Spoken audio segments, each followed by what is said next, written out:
This podcast is part of the It Was a Thing on TV podcast network. An anthology on the bad, the short-lived, and forgotten shows and events in television history. You are listening to It Was a Thing on TV. Time is up. You ran into trouble. Just a little word of warning before we get started. If you hear random outbursts of excitement or anger, specifically from me, it's because we are recording as the Cleveland Guardians are playing the Texas Rangers, and what's at stake is if the Guardians win, they are in the playoffs for this season. And if not, well, hopefully the Angels can beat the Astros one single time, or else we'll have to win tomorrow on Sunday. So get ready for random bursts of excitement or irritation. Episode number 585, submission number 1811, Saturday Night Live, Season 20, the 1994 to 1995 season. SNL Season 20 aired from September 24th of 1994 until May 13th of 1995 for, coincidentally, 20 episodes. So 20 for 20. Clever. Well, I think from what I saw, they do 20 episodes every season, or just about every season. Because I was going through some playlists on YouTube and some of the other seasons, and it seems like 20 is sort of that sweet spot for them. You know, they don't go 26. I don't think I've ever seen a season with 26 or even 24 episodes. But also, I thought there's been some seasons where they go like 18. And obviously, talking about the COVID year, there wasn't much going on. They did some episodes, but that may be a season that we need to talk about at some other time due to those circumstances. Yeah, because I want to talk the my favorite sketch from that season, the Chloe Fineman as Timothy Chalamet doing Masterclass. Was it nice? Was it sexy? It was nice and it was sexy. Nah. Ah! Guardians are out. They had somebody at third base with nobody out, and they didn't get him home. I told you, random signs of irritation or jubilation throughout this episode. About 5 years ago, we did SNL Season 6. And then in 2022, we covered SNL Season 11, the 85-86 season. So in 1994 and 95, we were hitting the 20th anniversary of Saturday Night Live. And Phil Hartman had just left the show in 94 to do news radio. So we were without one of the big rocks of the show since 1986. And I think Dana Carvey already left back in 92. So 93. Okay. I thought he left right after Wayne's World came out. No, from what I read, he left in 93. Or maybe sometime in the 92-93 season, but that would definitely be after Wayne's World got released. But also some of the other people that did not return after the 19th season. Take it for what it's worth. Melanie Hutzel, who I think is expendable. She might be... Well, she might be the non-Nepo baby version of Jane Wickline nowadays. Melanie Hutzel didn't do anything for me. She was there. But then you also lost Rob Schneider, or, well, maybe more appropriately, one of our new Mr. Blacks, because, well, he trash. And Julia Sweeney, that was a pretty big loss. Yeah. But also, as a featured player, someone who's gone on to bigger and better things. Sarah Silverman. Wasn't she in the cast, though, in 94, 95? No, from what I can tell, it says before the season 20 premiere, all those people left the show. Oh, I didn't realize. I thought she was in this season. I don't even remember her on SNL. Admittedly, 1993, 94, what have you, I wasn't necessarily paying full attention to SNL, but yeah, I remember seeing her name show up, and it's like, I never knew that she was on SNL at any point until just watching videos, and it's like, hey, there's Sarah Silverman. It's like when you see Rob Riggle on SNL back in the 2000s. Like, really? He was on SNL? That's another great example. Exactly. Seriously? He was on SNL, absolutely. For just like a cup of coffee, but he was still there.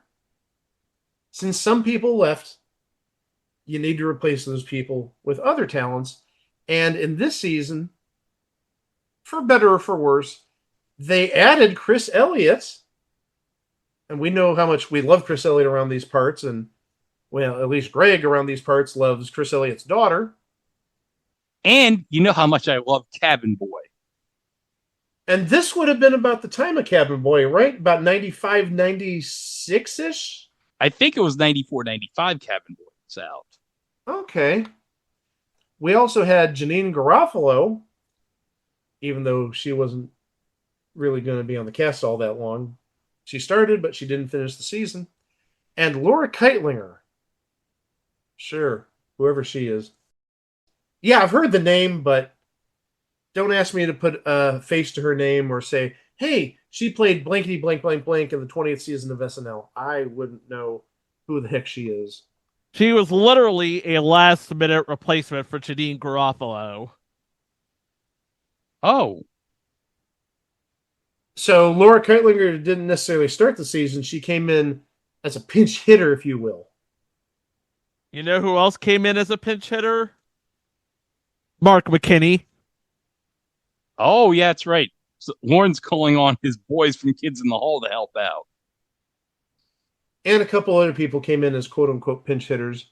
Another name that I just totally forgot about and really, again, can't put a name to a face or even a role, Morwena Banks and Molly Shannon.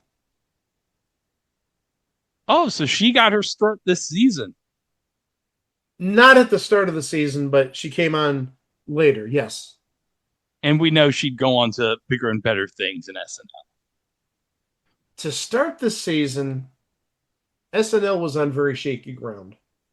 And actually, after the 1993-94 season, there was rumbling that SNL might be canceled. As unthinkable as that is, SNL was in really bad shape, and as Greg mentioned, they lost their backbone essentially with Phil Hartman.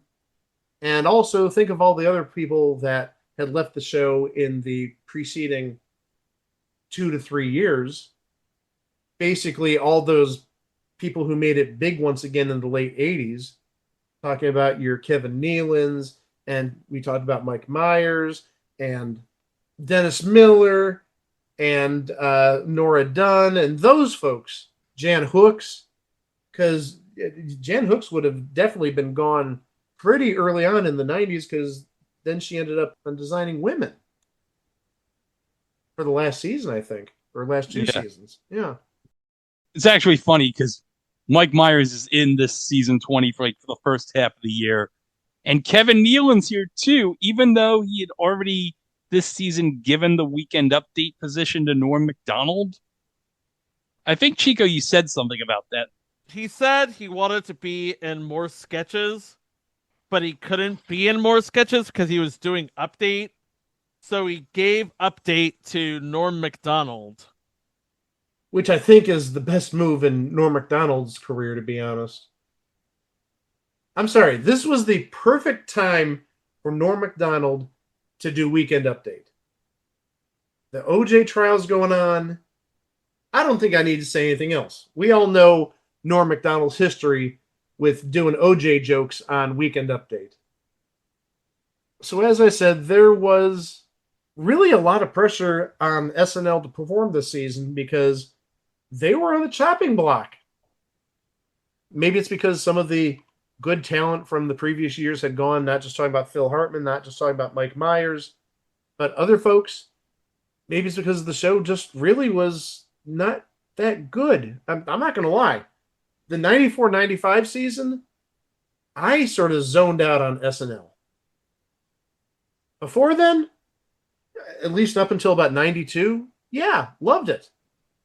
93, 94, 94, 95, just didn't do anything for me. And after 95, well, we'll talk about that season 21 and later, a little bit later in this episode.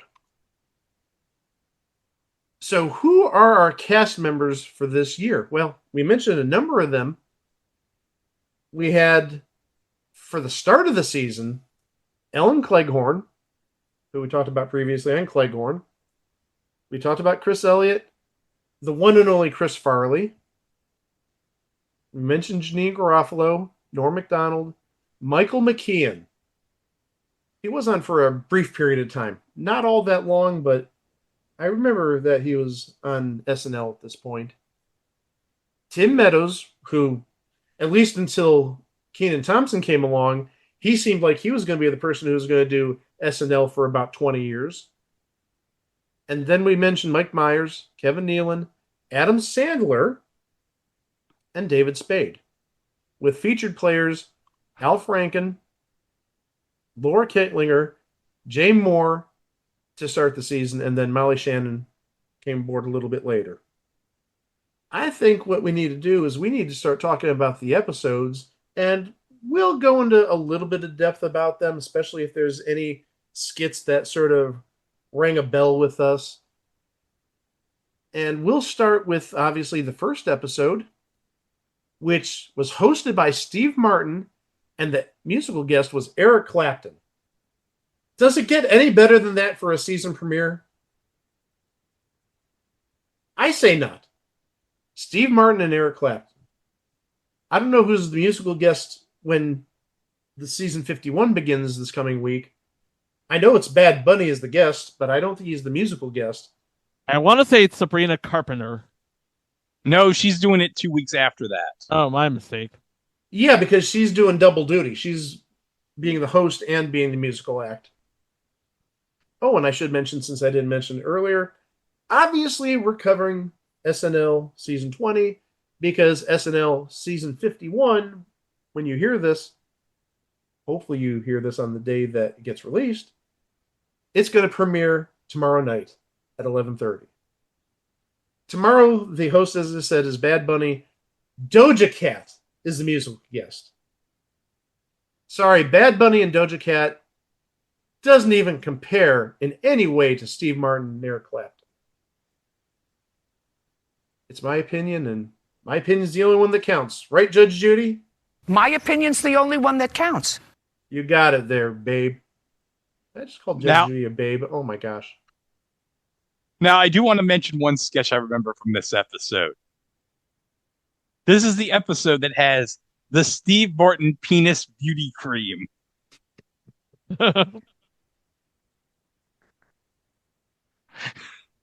I remember that sketch. New cream by accident. Isn't that right, Dave? That's right, Steve. I thought it was for something else.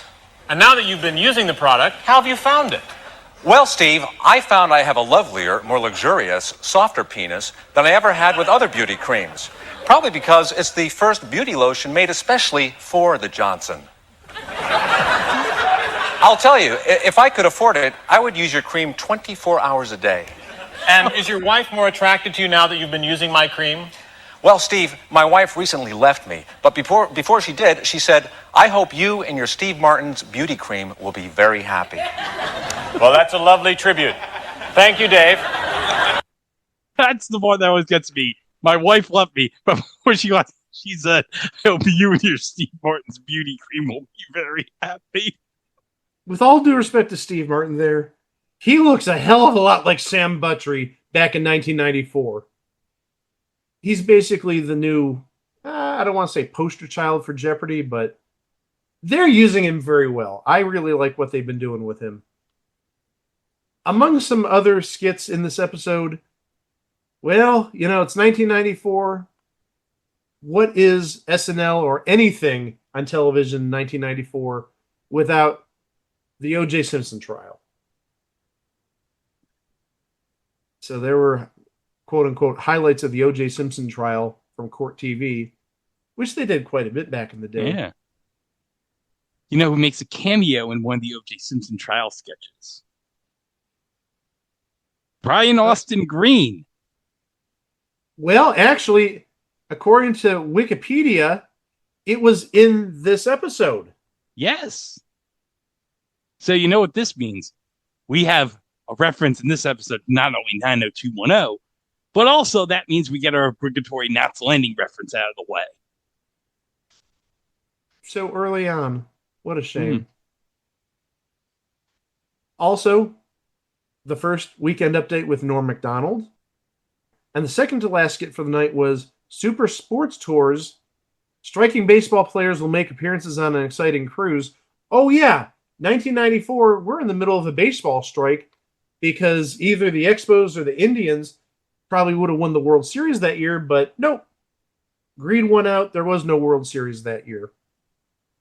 And among the people who were in this sketch, man, they really went big for this. Bobby Bonilla, Roger Clemens, Lenny Dykstra, Jack McDowell, and Mo Vaughn. This was an era when a lot of baseball players were, I don't want to say poking fun at their lack of employment or the strike, but do remember that Married with Children had one as well, where you had different baseball players doing different jobs. Like Brett Saberhagen, I think, was delivering pizzas, and I think Danny Turnbull was doing something similar. And even Frank Thomas, Mr. Nugenics himself, way before Nugenics, he actually was employed to like spin the newspaper. So, you know, when you saw the newspaper spin and you saw the headline, he was the guy spinning the newspaper. No, but you're forgetting the best part of the episode. Mike Piazza? Yes, he was the camera guy, and all he did was take shots of Kelly. All he did was hit on Kelly, yes. I didn't forget about him. I was saving the best for last. I just remember Frank Thomas just spinning this newspaper on this wheel, and he's getting like bored, and somebody said something in the background, and Frank Thomas got pissed and took a baseball bat and was ready to hit somebody with it. And the thing is, if there's one thing you need to learn in life, Frank Thomas is a very big man. You don't piss off Frank Thomas. And I've seen him. He is a big guy. Well, he played tight end for Auburn back in the late 80s. So, yeah, he's got to be a big guy if you're a tight end. Who are the most famous people from Auburn? Him, Bo, Cam Newton. Is there a fourth? I was going to say up until this week, Bruce Pearl, but maybe that's a little too soon. Oh, wait. I just thought of it. Barkley. Barkley's a good one. In terms of coaches, John Heisman coached at Auburn. Andre Bruce, if you remember him back in the day, Greg, back in the late 80s and early 90s, he went to Auburn. Vaguely. Yeah. He was a good linebacker, or at least in college. Ed King, he was definitely like All-American. Now, hold it. You're laughing. Shut up right now. Ed King was the second-round pick of the Browns back in 1990, and not even joking, when I played football in high school in 1990, I wanted to wear number 68 for Ed King. And I didn't. I wore 78. Okay, so you wore his number plus 10. Well, even better. We were talking about it in school the other day. The students were talking about, oh, well, you played high school football. And yeah, I said, yeah, I was number 78. And I'm like, 78 is the number of some really good players. And they're like, name two. And I'm like, Jackie Slater and me. And they're like, okay, you can't name yourself Jackie Slater. It's like, oh my gosh, do I need to educate you guys on offensive linemen of the 80s and 90s? Jackie Slater was a beast back in the day. And then also I added like Anthony Munoz and Bruce Smith. Yeah. And even for the Browns twist, I added Jack Conklin. Oh, no, none of them are good. It's like, just shut up. Bruce Smith is one of the best all time, and Anthony Munoz is one of the best all time, and Jackie Slater's a Hall of Famer, and I'm one of the co-hosts or tri-hosts of a podcast that gets 100 listeners a week if we're lucky. Well, about Jackie Slater, Mike, you should say to the students, hey, you want to know about Jackie Slater? I'm going to show you something. You're going to watch the LA Rams Ram It video and appreciate how great this is. Okay, I'm already enough of a fossil to the kids as is. I really don't need to like cement my age by showing them that. And say, yeah, that's exactly how this video sounds. Yeah, uh-huh. We had to listen to that video in the Super Bowl Shuffle knockoffs and parodies episode, and boy, was that something else.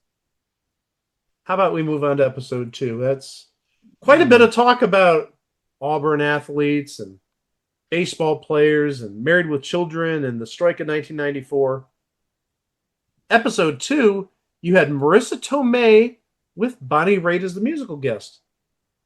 Marissa Tomei, this is about a year after she won the Oscar for My Cousin Vinny, I believe, because that was 93.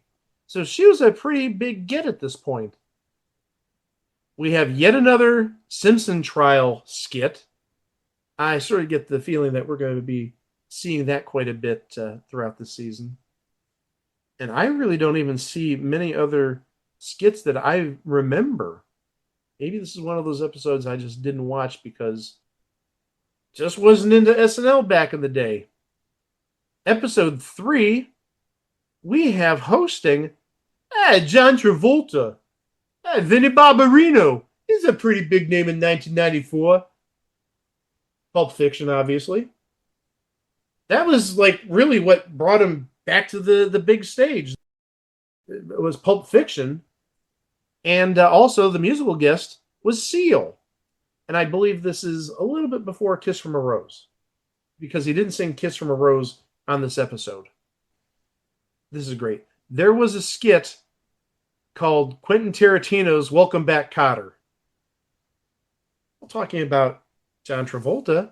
And appearing in that skit, how about Steve Buscemi and David Lander?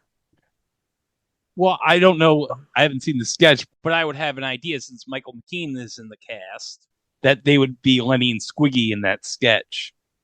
You'd think that. And that's actually a very good point. And Steve Buscemi, given that he's now like the guy in the GIF saying, hello, fellow kids, or hello, fellow teens, or whatnot, I got to wonder what he did in this skit. If that maybe, well, maybe not where that meme came from or that GIF, but if it was sort of like a alpha version of it. Yeah, that came from 30 Rock later. How do you two fellow kids? Okay. That's going to take us to episode 4, which had Dana Carvey hosting. There you go, SNL veteran coming back. Dana Carvey and Edie Brickell. No sign of the new Bohemians. And also Paul Simon was a musical guest in this episode, so literally Edie Brickell's husband. We have yet another O.J. Simpson trial court TV skit. Ross Perot greets trick-or-treaters. Ross Perot, played by Dana Carvey, makes trick-or-treaters Jay Moore, Adam Sandler, and David Spade when they come to the door. Makes trick-or-treaters when they come to the... Okay, somebody does not know how to write full sentences. Also features Kevin Nealon as Jug McAllister. And we also have a film appearance in the cold open and monologue from George H.W. Bush. Wait, a president who can actually take a joke? That was not a political statement. That was a truth. But also, there is an Office Space cartoon by Mike Judge. So I wonder if this is where we see Milton with his red stapler and saying, I'm going to burn down the building if you touch my stapler. Well, that's where it started. That's the genesis of the whole Milton and red stapler thing, was the Office Space cartoons on SNL. So surely there's got to be a threat of burning down the building if something happens, if you make him mad. Or I don't think the cartoons at this point involved a red stapler. I think that was more of an Office Space thing. Movie Office Space, not these Office Space cartoons. The 5th episode of the season was hosted by Sarah Jessica Parker, and REM was the musical guest. There's a get. And among the songs that REM played in this episode was What's the Frequency, Kenneth? I'm surprised they didn't play like Stand or It's the End of the World and I Feel Fine. Now, I know those are like closer to like 1990 than 1994, but still, when you talk about REM songs, I think Stand and It's the End of the World are like the two songs that come to my mind immediately. Among the sketches in this episode, we did have a tribute to Michael O'Donoghue, who had recently passed. He was a longtime head writer, and actually the first head writer of SNL. And actually, one thing that aired in this episode was they showed one of his sketches, The Soiled Kimono, which was from SNL's third season. I don't remember that one. I'm wondering if that has the samurai. You guys know about the samurai when John Belushi did like samurai chef or samurai deli work. Yeah. Hilarious. And actually, this episode, Juliette Lewis was supposed to host, but dropped out for some reason. We don't know why. And Bill Murray appears on this episode eulogizing Michael O'Donoghue. Episode 6 was hosted by John Turturro, and the musical guest really can't get much better than this, I don't think, guys. Tom Petty and the Heartbreakers. And in the band, on the drums, was Dave Grohl. Oh. It's November 1994. What movie is John Turturro doing at this time? Is that Quiz Show? Okay. Yep. Well, the thing is, I keep on hearing the name Robert Redford with Quiz Show, especially since he just passed in the last week and a half, 2 weeks. So my mind went to Robert Redford first, but I thought John Turturro did something with Quiz Show. Yep, he was Herb Stempel in Quiz Show, which also comes up in the Fun for All Ages episode with Adam, like near the end, about Herb Stempel. Yeah, there was an interesting little anecdote, not about Herb Stempel on a game show per se. Well, not even per se. It was not a game show, but that was sort of interesting hearing that anecdote about how they got Herb Stempel for a non-game show, I'm guessing in the late 80s or early 90s. Also, it should be mentioned that Joey Buttafuoco, okay, if there's a name that is like prime 1994 besides O.J. Simpson, Joey Buttafuoco is it. He made an appearance during the monologue, and David Hasselhoff, he appeared during Weekend Update. Probably because, as Norm Macdonald would say, all Germans love David Hasselhoff. You know who probably loves David Hasselhoff, Mike? Who that? You guessed it, Frank Stallone. Not on my card, but I'll take your word for it. Episode 7. Oh boy, this is somebody who she was big at the time, but she's sort of fallen off the last 7 or so years. Roseanne hosting with a little band called Green Day. And 94 was kind of like their year, Green Day. I think maybe their first big year, but you're not going to hear a disagreement with me about that. There's a sketch called Lockup, and I think I know why Greg's laughing, because he must see what I see. The person who guested in this Lockup sketch, Rip Taylor. Oh, fantastic. Rip Taylor.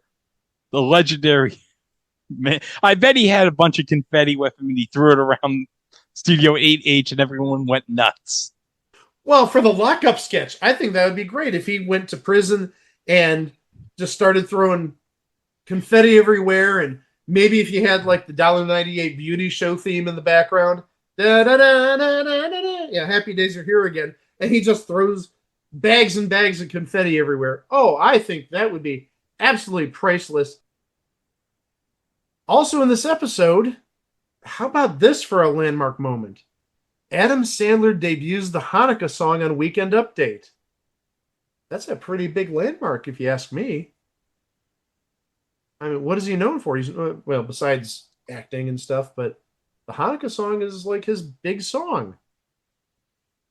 Episode 8 was hosted by Alec Baldwin, and the musical guest was the Beastie Boys. This monologue I remember in this episode is famous because this is the episode after the last time Alec Baldwin hosted. which was the infamous Canteen Boy episode. And the monologue is about how the horrors of Canteen Boy. And I actually have the transcript, so I want to read this. I just wanted to say it's especially great because after my 4th time hosting, I wasn't sure I'd be invited back. You see, on that show, I appeared in a sketch called Canteen Boy Goes Camping. In this sketch, I played Mr. Armstrong, a scoutmaster on a camping trip who was attempting, ultimately without success, to seduce the Canteen Boy.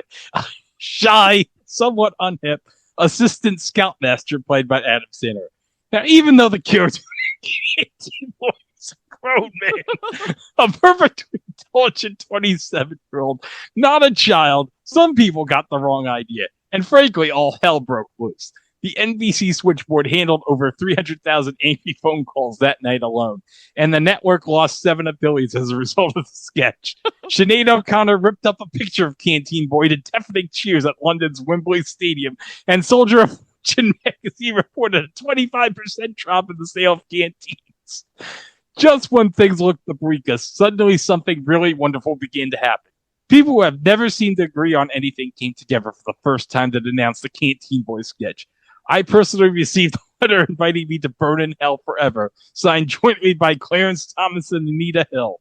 Yoko Ono and Paul McCartney announced they would collaborate on an anti-Canteen Boy album, while North and South Korea issued a joint communique calling for Adam Sandler's execution. Wow. I remember that Canteen Boy sketch. I knew exactly what you're talking about, and I was trying to hold back my laughter the entire time. If you heard my wrist, my hand hitting my table here, that was my reaction because, that's great. And by the way, addendum, 2 Knots Landing references in this episode with Alec Baldwin in it. But honestly, I don't even think that's the best part of this episode. First, you had Christian Slater appearing during a celebrity memorabilia auction sketch. But second, you had, I think, hands down, one of the funniest, if not the funniest, game show parodies in SNL history regarding a Japanese game show. And Chris Farley, who plays a character named Larry Templeton, him and his wife are in Japan, and he's picked to be on this game show even though he doesn't speak a word of Japanese, and he ends up winning the game show. And if you know Japanese game shows, or at least the tropes of Japanese game shows, they had Alec Baldwin and Julia Sweeney, I believe, was the other person on this skit. Whenever they did something wrong, got an answer wrong, they would do some sort of punishment like cutting off a finger or something like that. And Chris Farley's like panicking and whatnot. And no, I don't want to give you my answer because, I'm going to have to cut off my finger.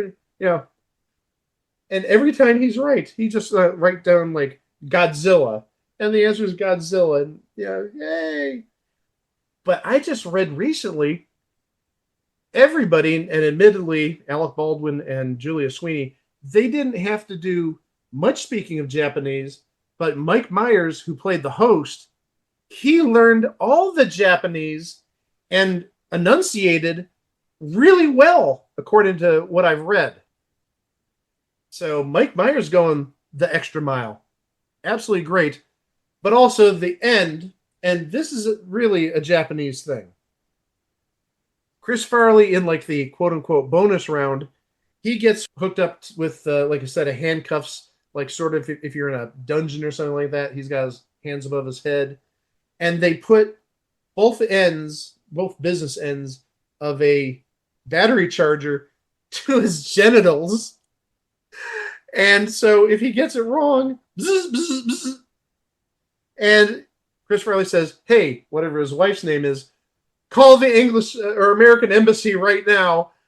And Mike Myers, as the host, continues asking the question, and Farley has no idea what the heck to say, and he just says something, and he's like one syllable off, and one syllable off still gets you, 50,000 volts or whatever to your junk. This is like one of the funniest things, not just in this season, but again, in the vast history of SNL. Just, it's resonated with me and lived in my head for, oh gosh, not 25 or 30 years, but I think I first saw it maybe about 15, 20 years ago, and it is just one of the absolute funniest things I've ever seen. There was a Deep Thoughts by Jack Handy right near the end of the episode. And also, it should be noted that this episode was Alec Baldwin's entry into the Five Tigers Club. This is his 5th time hosting. The episode before Christmas is next, episode 9, which aired on December 17th of 1994, hosted by George Foreman, another big name in 1994. Well, remember, he's coming off winning back the heavyweight championship of the world in 1984 against Michael Moore. Absolutely correct. That's why I said he's a big name at this point. He's now heavyweight champion of the world. And the musical guest, boy, if this isn't a 1994 band, I don't know what is. Hole. And actually, I'm just taking a look at the SNL fandom wiki. They note this is known as one of the worst episodes of the season. Oh, but you know who has a cameo in a Time Boxer sketch? I was just going to mention this because I'm sort of reading as we're going along, and I remember this sketch. You can mention who was in the sketch, but yeah, I got things to say about this. It doesn't age very well, by the way. Michael Buffer is the celebrity cameo in this sketch. But okay, what's this sketch about Time Boxer? So George Foreman, he is transported in 1939 to box Hitler. Also features Chris Elliott as Benito Mussolini, Chris Farley and Michael McKean as the scientists, Kevin Nealon as the referee, and David Spade as Joseph Goebbels. And then you have Michael Buffer, as you mentioned. I remember that. Time Boxer, where he goes back in time and fights Hitler. Boy, it was a different time back then. Back when we could make fun of Hitler freely. Not untrue. And then there was an Incredible Hulk sketch where George Foreman played the Incredible Hulk. I remember that too for some reason. I don't know why this episode is like the only one that I remember primarily from this season. And it was supposedly one of the worst of the season. But I remember the Incredible Hulk sketch and I remember the time-traveling boxer sketch. Also, there's a Matt Foley sketch in this episode. Matt Foley gives George Foreman newfound will to hit people. Foley trains Foreman. You're going to be a good boxer because if you don't, you're going to live in a van down by the river. And another one, I sort of remember this, but I remember this more for the subject material more than the sketch itself. Jackie Stallone's Psychic Circle. Jackie Stallone, played by Janine Garofalo, promotes Sylvester but mocks Frank. Hey, since you mentioned Frank Stallone earlier, I don't know if it's in the final cut of this podcast. This may be stuff we talked about before the show, but Greg did bring up Frank Stallone earlier. Also features Adam Sandler as Steve Everett and David Spade as Marty Rapp.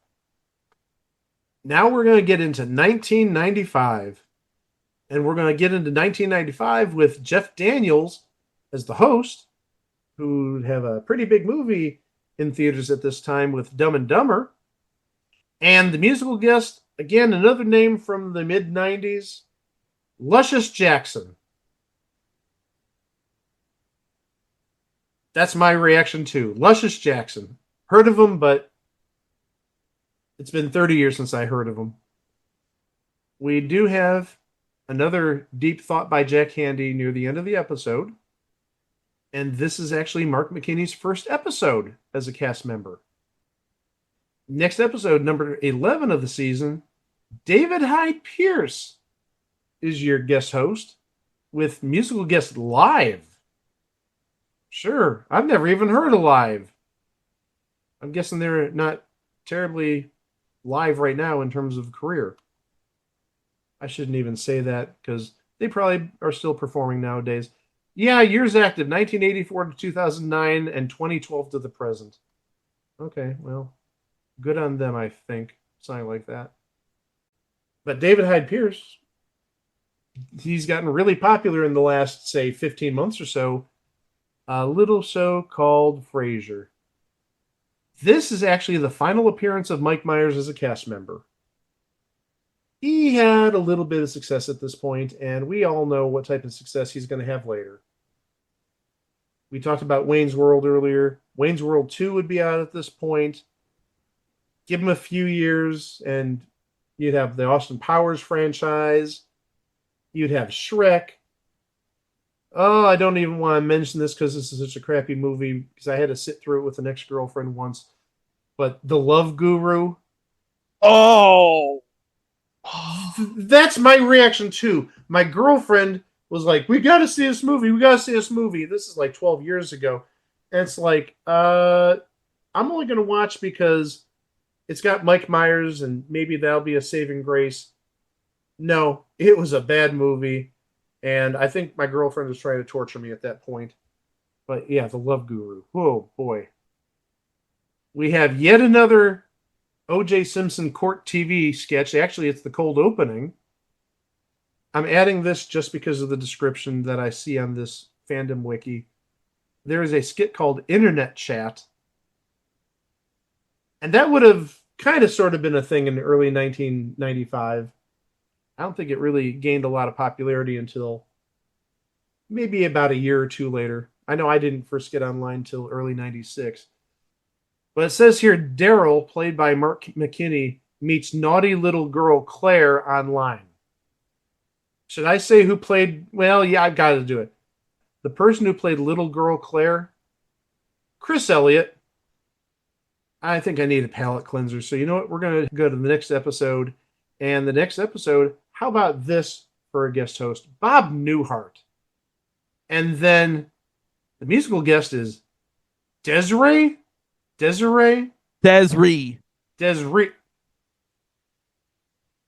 Really?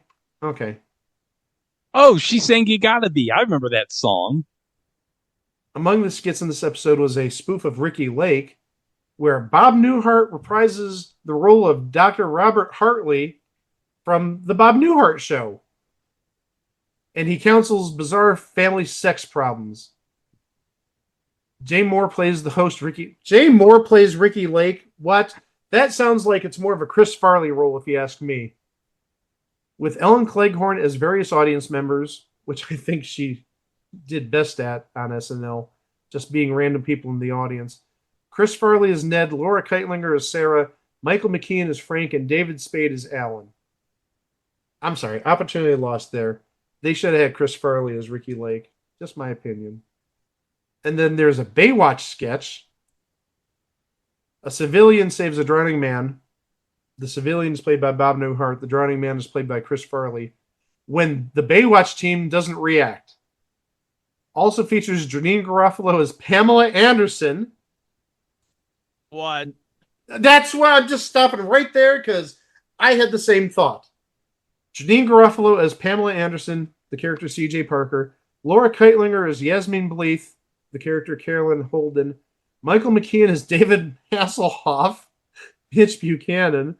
Mark McKinney as David Charvet, Matt Brody. And Jay Moore as Jason Simmons, Logan Fowler. I don't get it either. No. And I do remember this, though. Near the end of the episode, there was a skit called Hi, Bob. Bob Newhart stops Chris Farley and Chris Elliott from playing a drinking game while the cast and crew, specifically Ellen Cleghorn, Janine Garofalo, and uncredited Al Franken, Norm Macdonald, Laura Keitlinger, Jay Moore, Michael McKean, Mark McKinney, Tim Meadows, Kevin Nealon, Adam Sandler, David Spade, and writer Marilyn Suzanne Miller says, Hi, Bob. I remember that. And actually, that is on YouTube. The Hi, Bob drinking game.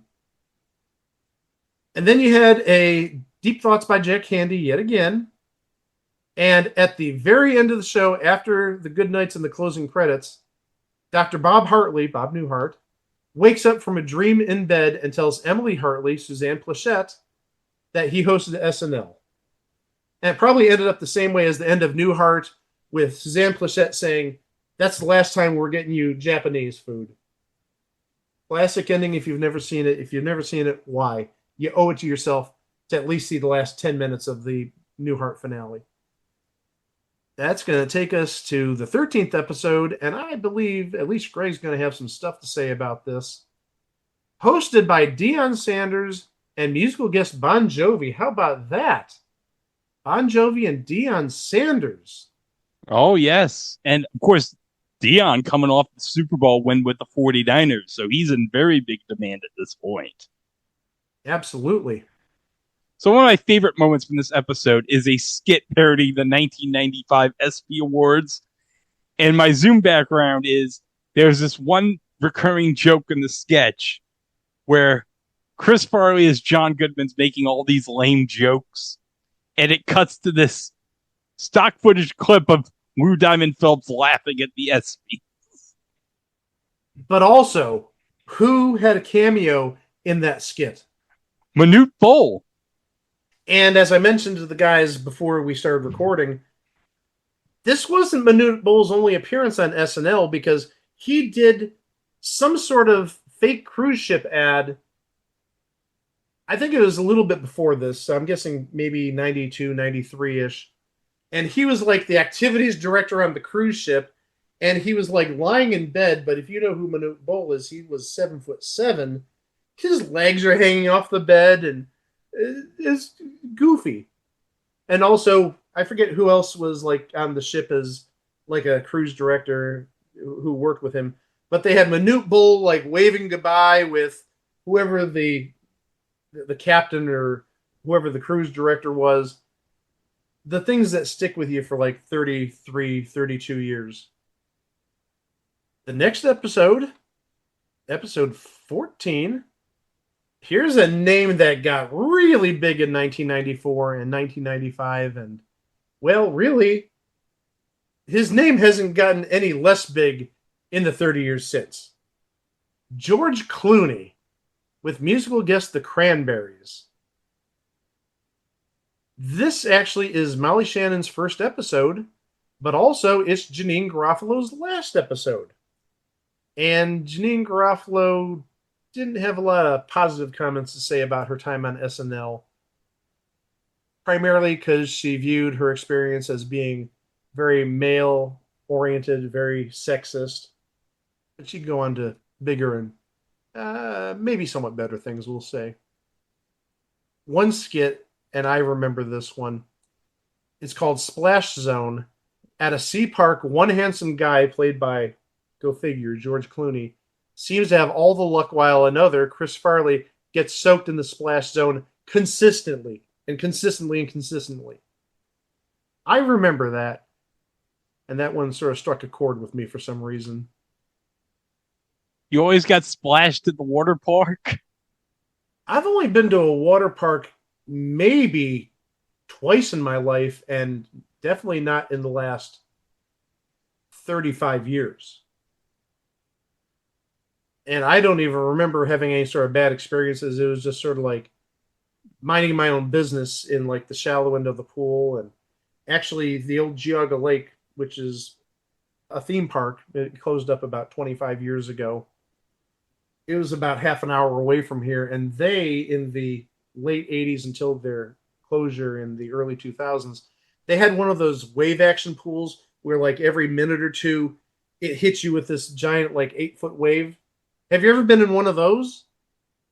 Yeah, actually, they have one at Carowinds. We also have the Vekoma Boomerang, the Flying Cobras, which we actually purchased off of Geauga Lake. Flying Cobras? It was a Vekoma Boomerang. It was the what? It was a Vekoma Boomerang model. It had like a Cobra roll and then a loop, and then you do it all in reverse. I have no idea what you're talking about. And one more thing. Greg was talking about Lord Michaels getting the kids in the hall, or at least one kid in the hall for SNL. We got another kid in the hall for this episode. We have a film by Bruce McCullough, Snowbird. Karaoke king Bruce McCullough is unable to perform his song during a contest. The next episode, episode 15, this guy, he had success before this episode. But he's another name that, in my mind, screams 1994, 1995.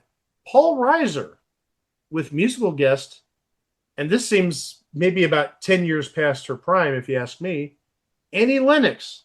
I'm sure she's done plenty of music since then, but when I think of Annie Lennox, I think of her time with the Eurythmics back in like 84, 85.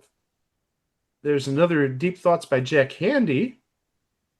And actually, one of the skits that appears, called O'Callahan and Sons, in reruns, was replaced with the short film Vacation because Jay Moore admitted to plagiarizing O'Callahan and Sons from comedian Rick Shapiro.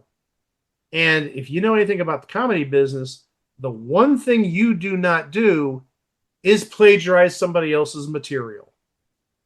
So he did a mortal sin there, not even joking about that. The 16th episode, we had Roseanne earlier. Let's bring on her TV husband, John Goodman. And the musical guest is the Tragically Hip. Talk about another name that probably hasn't done much since 1995. Yeah, years active, 1984 to 2017. So I got one for a change. We have an oldie but a goodie. Bill Swirsky's Superfans. And this would have been right about the time that the Chicago Bulls, they would have been in the playoffs, but I don't think they would have won a title this year because Michael Jordan had retired already, and this would have been his second year trying to play minor league baseball. Well, no, the air date is March 25th. Michael Jordan would have just come back to the NBA the previous week. Really? I thought he spent 2 seasons doing minor league ball. No, he came back like right before the end of the 94-95 season. Because I remember he had that famous 55-point game at the Garden against the Knicks, and that was only like his 5th or 6th game back in the NBA. I stand corrected. On this episode of Superfans, Todd O'Connor, who is Chris Farley, his uncle, Erwin Mainway, played by Dan Aykroyd, introduces a line of shoddy Michael Jordan products for kids. Okay, this sounds like it's a flashback to like 1977 or 78 or 76, whenever they did the Christmas gifts. Oh, yeah, that's the same character, Erwin Mainway. Well, yeah, but that's what I was saying. It's not just the same sort of premise, but it's the same character. This is great. This is, like I said, a flashback to like 17 or 18 years ago. It also features John Goodman as Pat Arnold, a cameo by George Wendt as Bill Swirsky, and former cast member Robert Smigel as Carl Wilarski. But also in that sketch is Brian Dennehy, and it kind of makes sense because in 1995, what movie's out and what SNL star is in it with Brian Dennehy? Tommy Boy. Okay, I was going to say it was either Tommy Boy or Black Sheep. I thought it was Tommy Boy because Black Sheep, I think, was 96. And actually, about 2 months ago or so, the town of Sandusky, Ohio, which is about 90 minutes west of here, they just had a Tommy Boy 30th anniversary celebration because that's where Tommy Boy was set. I didn't go. Nothing really interested me, but they had a big celebration for Tommy Boy. Watching it in like the, I don't want to say city square. Sandusky's a big city, plus also that's where Cedar Point is. But yeah, they had a whole 3-day celebration for Tommy Boy. I want to say late July, early August. By the way, Knots Counter is now at 3 because Brian Dennehy guest starred in a season 2 episode. Greg will love to know this. There was an unsolved mysteries sketch on this episode.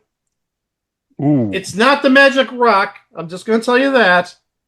A mysterious bottle may unlock the secret to the origins of the universe. With Dan Aykroyd as Robert Stack, Molly Shannon as Dora Pasquin, and David Spade as Don Bolton, Michael McKeon plays the announcer. Episode 17, your guest host is Damon Wayans, and the musical guest is Dion Ferris. And Greg, I think you have something to say regarding Damon Wayans as host of this episode. Oh, yes, because coming out this time, at the time Damon Wayans was hosting, is one of my favorite movies of all time, Blank Man. There was another thing I was expecting beyond that. We'll take Blank Man. But remember, and we talked about this in the 1985-86 season, Damon Wayans was a cast member who got fired. Yes. There actually was a revival of sorts of the Men on Film series from In Living Color. With David Allen Greer making a cameo. You can't do it any other way, I don't think. You need to have David Allen Greer and Damon Wayans doing that. It does not work with anybody else. Because you know what would happen if they had anybody else there? You know how I'd react? Hated it. What? Oh. While we're on the stop. No, hold on. No. Greg, no. Don't give me that. We also have in this episode another deep thought by Jack Handy regarding mosquitoes. But also, oh my gosh, Christopher Walken for Skittles. Christopher Walken, as done by Jay Moore, endorses Skittles. And I could just hear Christopher Walken trying to pitch Skittles. Look at this Skittle. That doesn't sound very good. Hey, Christopher Walken here. We got Skittles. Look at all the colors of the Skittles. Taste the rainbow, kids. I'm not Michael Ray Guy. The 18th episode, again, another person. Yes, she had a career before 1994, 1995. But really, this was her coming out party, if you will. Courtney Cox with, just a little band called the Dave Matthews Band. This might be the most 1995 episode to ever happen. In the cold open, we actually had a Matt Foley cold open, believe it or not. I wonder what he was talking about in a van down by the river. We should also mention that in the previous episode, the Damon Wayans episode, that was Marwena Banks' first episode. Don't get used to her, kids, just saying.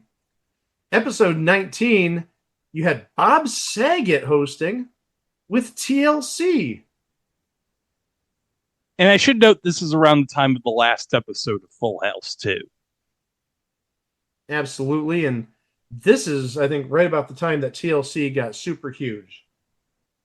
And Greg, was this around the time that I almost called her Pink Eye, it's Left Eye. Was this around? I'm keeping that in. Pink Eye Lopez. Are you talking about when she burned Andre Rison's house? That's exactly what I'm talking about. I think that was a little bit later because I think either when he played with the Browns or a little bit after, because I think he started playing here in 95, and I don't think he made the trip with the Ravens when the Browns moved in 96. But yeah, Left Eye Lopez, she burned down Andre Rison's house. This would be 11 months after all of that.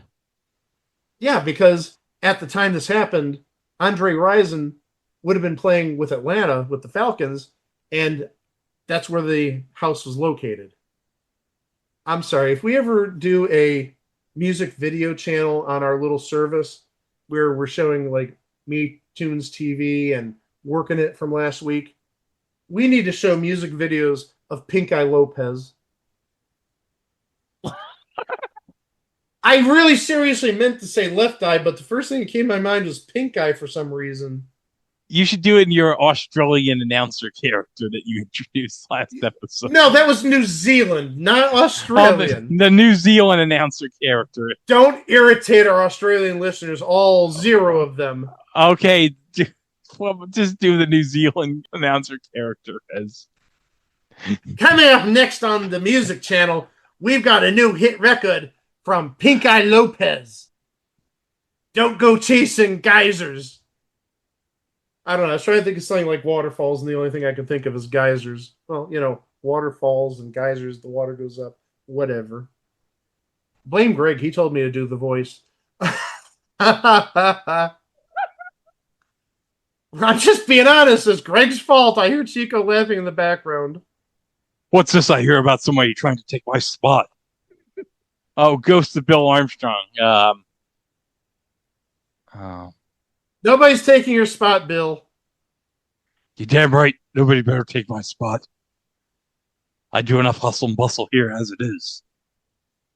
Boys to Men, which, again, like TLC, was blowing up in 1995 because of their 2 record, but in SNL, they were played by Jay Moore, Bob Saget, Tim Meadows, and Adam Sandler, recording the I'll Make Love to You video. Oh my god! No. I don't really want to hear Bob Saget singing I'll Make Love to You. No. There are also 3 different deep thoughts by Jack Handy in this episode, but also, and I wonder if this is one of the last times this appeared, we didn't talk about this earlier this season. There was a Daily Affirmations with Stuart Smalley. And actually, it probably is the last one because this is Al Franken's final appearance as an SNL cast member.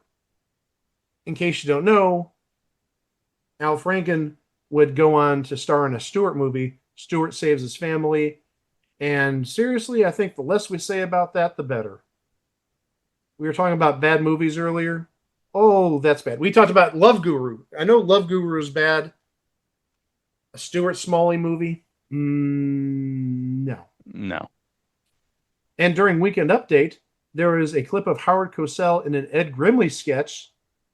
It was shown because Cosell passed away 3 weeks before this episode aired. The final episode of season 20, another person who had a pretty big, not just 1994 and 1995, but pretty much a big decade for the 90s. You had David Duchovny hosting. And how about this for a musical guest? We started on a high note. This is a pretty big note to end on musically. Rod Stewart. Naomi Campbell appeared in this episode during a sketch called You Think You're Better Than Me. This also was the final episode with G.E. Smith leading the Saturday Night Live band. And he had led the band, probably since about 95, 96. So he had been with the band for almost a decade at this point. And also, it was Dave Wilson's final episode as director. And he had been with SNL since the very beginning. This also marked the final episode of the following cast members: Kevin Nealon, Chris Farley, Adam Sandler, Ellen Cleghorn, Jay Moore, Michael McKean, Chris Elliott, Laura Keitlinger, and after a brief 4-episode run, Marwena Banks. This was her last episode. Let's pour one out for Marwena Banks. At this point, as I mentioned earlier, SNL was in a time of weakness. NBC almost canceled the show. And you had literally 9 cast members from this cast leave at the end of the season. Plus you had others leaving beforehand in terms of Mike Myers, in terms of Janine Garofalo. Because of those departures, season 21 would be a big reboot, not unlike, say, season 6, but with better results because you do have Lorne Michaels there and not Gene Domanian. Go listen to that episode that we did a while back. And you had a similar kind of reboot in season 12, and we talked about that in the season 11 episode where basically almost every cast member died in that flame in that locker room. With Billy Martin, was it, Greg? Yes. And not only did you have primarily a new cast coming in for season 21, you also had a new kid on the block. Sensing weakness, the other networks were kind of scrambling for something to put up against SNL. Fox put up a little show called Mad TV. It had a good run. It ran for 14 seasons. And truly, that's what I watched in 95 through probably about like 2002, 2003 was Mad TV because I thought it was the superior show. Much funnier. It also was an hour long instead of an hour and a half. And it started at 11, so after you finish watching it, you can go to bed by just after midnight, not stay up for whatever non-good sketches there are in SNL. Sorry, the good stuff is before Weekend Update. But also, CBS, I don't think it was around this time. If you guys know what year this was, feel free to chime in. But CBS had the Howard Stern Show on Saturday nights. Maybe not at this point, but definitely before the end of the 90s. Yeah, it was definitely around 98. That's why I figured. I thought it was about 97, 98. So they got into the act. That didn't last terribly long. I mean, maybe it lasted 5 or 6 years, but I think a lot of that had to do with Howard Stern moving to satellite radio, and I'm guessing they were third place at the time. Well, Howard didn't go to Sirius until 06. That was much later. Okay, but still, by about 2004, 2003, maybe CBS didn't show the good stuff, unlike, say, what E did back in the day, where E showed all the fun stuff. If you know what I mean, wink, wink. I just don't remember Howard Stern, the few times I saw it on CBS, ever being as provocative as what E showed 5 times a week at like 11 or 11:30 at night. And then in season 21, we're not going to go through the entire season, but here's who came aboard, and you could definitely see the winds of change happening. You had Jim Brewer, Will Ferrell, Daryl Hammond, David Koechner. You still had Norm Macdonald. You had Mark McKinney, Tim Meadows, Sherry O'Terry, Molly Shannon, David Spade, Nancy Walls, and then the featured players in that season, Chris Kattan, Colin Quinn, and Fred Wolf. Not a bad group in retrospect. And I'll admit, like I said, I didn't really watch SNL from about 95 until 2002, 2003, 2004-ish, because I was a Mad TV stan. I'm going to break in, not necessarily with breaking news, but the Guardians won! They're going to the playoffs! Woo! Oh, whatever. You'll lose by the ALDS. We are recording this. This will be saved. And trust me, if Greg is wrong, this will get constant playtime through a future episode. You're not winning that series. Come on. Hey, you know what? Your team is on the brink of not being in the know playoffs. that, but at least I know even if they make it, they'll lose the Dodgers. So I'm not unrealistic, for crying out loud. I'm not being unrealistic. It's a friggin' honor just to be nominated. And I'm sorry. Don't give me this loser speak. Mommy, Daddy, stop fighting. Okay, Chico, sit down and be quiet. Chico, none of this mommy daddy shit. I'm going to go down to Fayetteville and put a boot up your heads.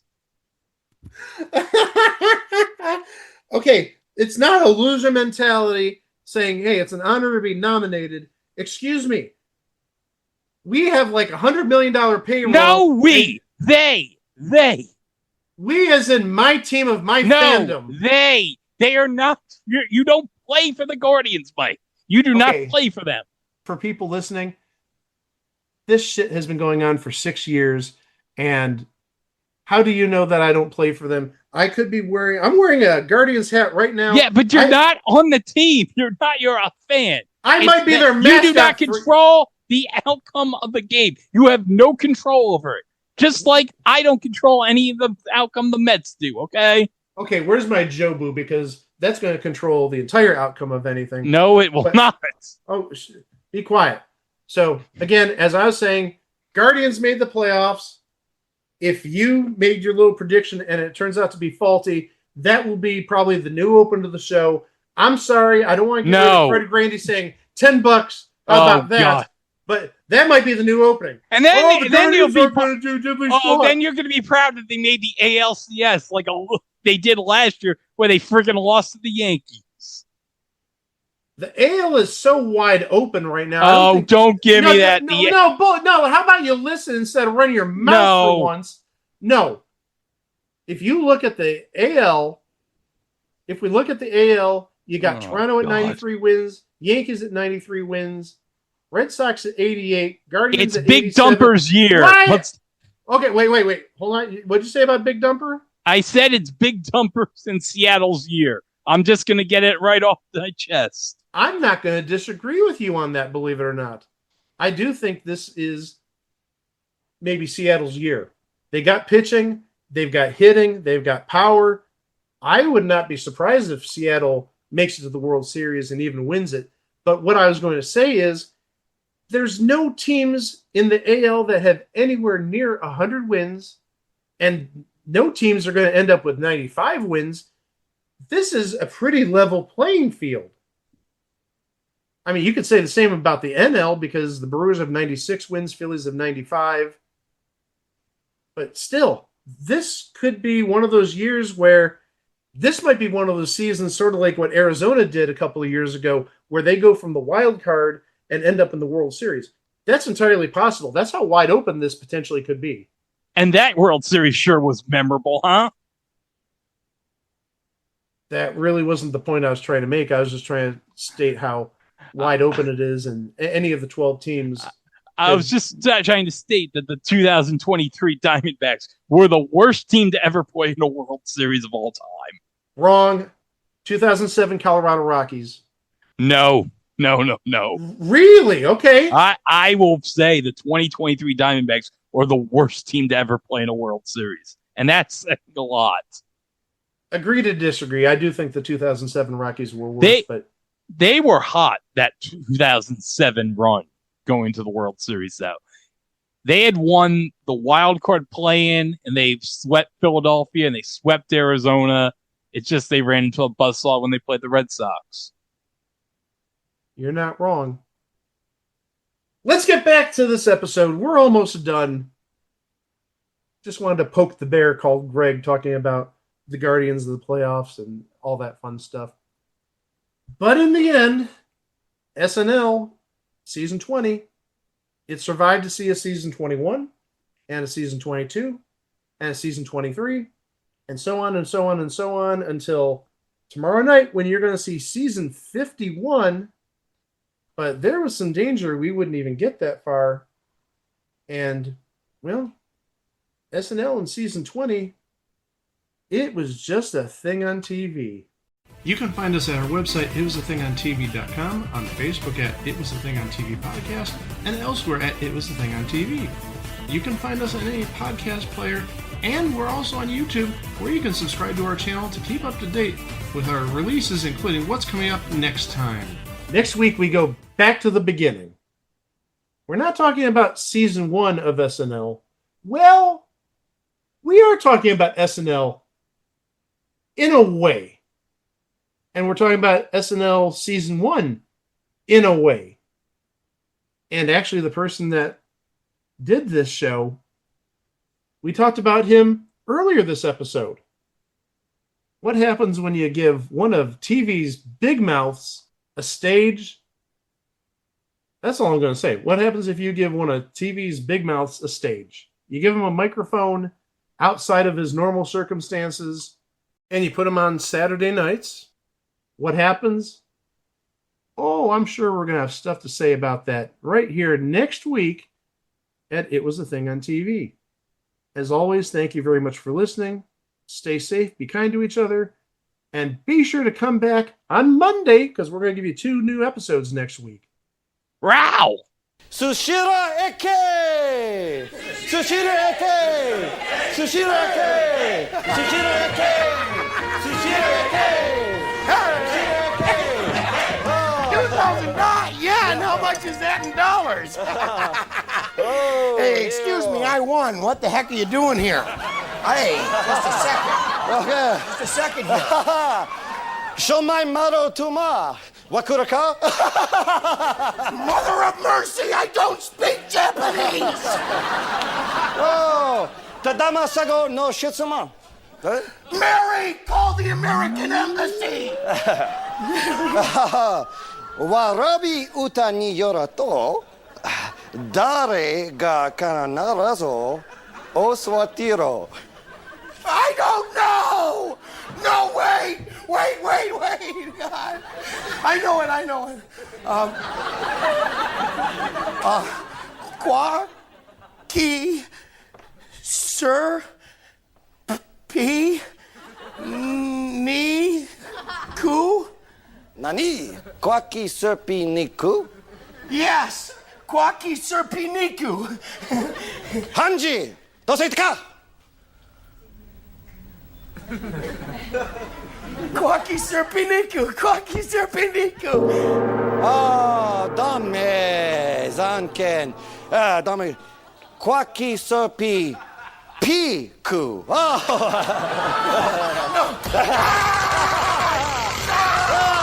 Dimajicanas.